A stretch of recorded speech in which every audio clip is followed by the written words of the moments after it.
বাংলাদেশে ক্রমশ আন্তর্জাতিকভাবে নিষিদ্ধ সংগঠন আল কায়েদা মাথাচাড়া দিয়ে উঠছে বলে সম্প্রতি সতর্ক করেছে জাতিসংঘ। জাতিসংঘের নিরাপত্তা পরিষদের analytical support and sanction monitoring team এর এ সংক্রান্ত প্রতিবেদন নিয়ে প্রশ্নের সম্মুখীন হয়েছেন স্বরাষ্ট্রমন্ত্রী সালাউদ্দিন আহমদ। সোমবার 17 আগস্ট সচিবালয়ে অর্থ মন্ত্রণালয়ের সভাকক্ষে Bangladesh judicial service pay commission 2025-এর প্রতিবেদন পর্যালোচনা ও সুপারিশ প্রণয়ন কমিটির সভা শেষে সাংবাদিকদের মুখোমুখি হলে এ বিষয়ে প্রশ্ন করা হয় তাকে। জবাবে স্বরাষ্ট্রমন্ত্রী বলেন, আমরা এগুলো আমলে নিচ্ছি না, রিপোর্টও এখনো পড়িনি, সেখানে হয়তো কিছু অবজারভেশন থাকতে পারে, আমি না দেখে বলতে পারবো না। এ বিষয়ে সালাউদ্দিন আহমদ আরও বলেন, আমি যতটুকু শুনেছি পত্রিকার অন্তরে সেখানে বলা হয়েছে যে তারা একটা অ্যাজাম্পশন করেছে, অনুমান করেছে যে এরকম হতে পারে। তো অনুমান নির্ভর রিপোর্টের উপর আমরা কোনো পদক্ষেপ নিচ্ছি না। মানে ভালো, দামে সস্তা। আজই কিনুন জাদু ডিটারজেন্ট পাউডার, আপনার কাপড় হবে ঝকঝকে পরিষ্কার। এমকে ইন্টারন্যাশনাল কোম্পানি।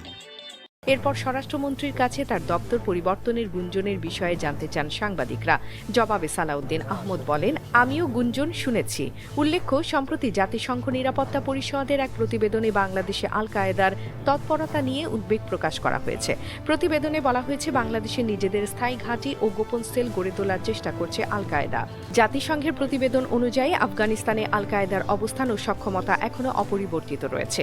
সংগঠনটির ভারতীয় উপমহাদেশীয় শাখা al Qaeda in the Indian subcontinent AQIS ও খণ্ডিত একটি গোষ্ঠী থেকে ধীরে ধীরে আঞ্চলিক সংগঠনে রূপ নিয়েছে। তারা এখন বড় ইউনিটের পরিবর্তে ছোট ও বিচ্ছিন্ন সেল গঠন করে রসদ সরবরাহ এবং আর্থিক নেটওয়ার্ক বিস্তারের চেষ্টা করছে। প্রতিবেদনে আল কায়েদা ইন্ডিয়ান সাবকন্টিনেন্ট AQIS এর কর্মকাণ্ডের একটি উদাহরণ হিসেবে দিল্লির লাল কেল্লায় হামলার কথা বলা হয়েছে। গত বছরের নভেম্বরের ওই হামলার জন্য আনুষ্ঠানিকভাবে সংগঠনটিকে দায়ী করা হয়। এ প্রসঙ্গে বর্ণনার এক পর্যায়ে বাংলাদেশেও AQIS এর সেল বা ছোট সাংগঠনিক ইউনিট প্রতিষ্ঠার চেষ্টা নিয়ে সতর্ক করা হয়েছে। প্রতিবেদনে বলা হয়েছে, সংগঠনটি বাংলাদেশকে নিজেদের স্বার্থে ব্যবহারের চেষ্টা করছে। মুক্তি টিভি নিউজ ডেস্ক। আপনারা দেখছেন আমেরিকা থেকে সম্প্রচারিত মুক্তি টিভি।